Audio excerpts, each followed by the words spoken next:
ज्या मुलींना किंवा महिलांना राजकारणामध्ये ज्या येऊ इच्छितात त्यांना तुम्ही काय संदेश द्याल? 50% आरक्षण स्थानिक स्वराज्य संस्थेमध्ये मिळालेलं आहे. आपले आदरणीय प्रधानमंत्री नरेंद्र मोदीजींच्या माध्यमातून आपल्याला आता लवकरच 2029ला 33% आरक्षण लोकसभा आणि विधानसभामध्ये मिळणार आहे. पण महिलांनी राजकारणात येत असताना पहिलं म्हणजे त्यांनी संघटनात्मक काम करणं गरजेचं आहे. संघटनेतून आलेल्या महिला ह्या राजकारणात लोकप्रतिनिधी बनून यशस्वी होऊ शकतात.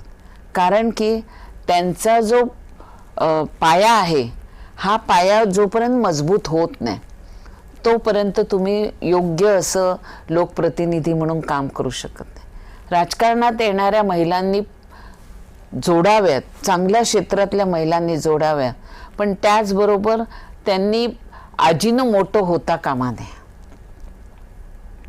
की मला राजकारणात जॉईन झाली म्हणजे मला प्रथम नगरसेविका बनायचं आहे, मला आमदार बनायचं आहे, मला खासदार बनायचं आहे, ही इच्छा नेहमी असावी. पण त्याच्यासाठी तुमचा जो बेस आहे, फाउंडेशन आहे, हे मजबूत असायला पाहिजे. पक्षाची निष्ठा काय आहे, पक्षाची तत्त्व काय आहेत, ह्याशी जर एकनिष्ठ राहण्याचं तुम्ही केलं तर तुम्हाला कोणच हलवू शकत नाही आणि मग महिला ह्या सक्सेसफुल होऊ शकतात. आज आपल्या भारतीय जनता पार्टीमध्ये सर्वात जास्त लोकप्रतिनिधी कुठच्या पक्षाचे असतील तर ते आमच्या भाजपचे. खासदार कुठच्या पक्षाचे असतील तर भाजपचे.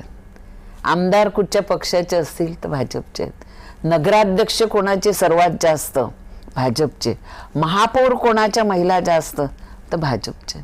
ह्याचं कारण आहे आमची महिला संघटन आणि महिला शक्ती ही राजमाता आमच्या सिंध्या होत्या, ह्यांच्यापासून आम्ही बघत आलेलो आहोत, त्यांच्यासोबत काम करत आम्ही आलेलो आहोत.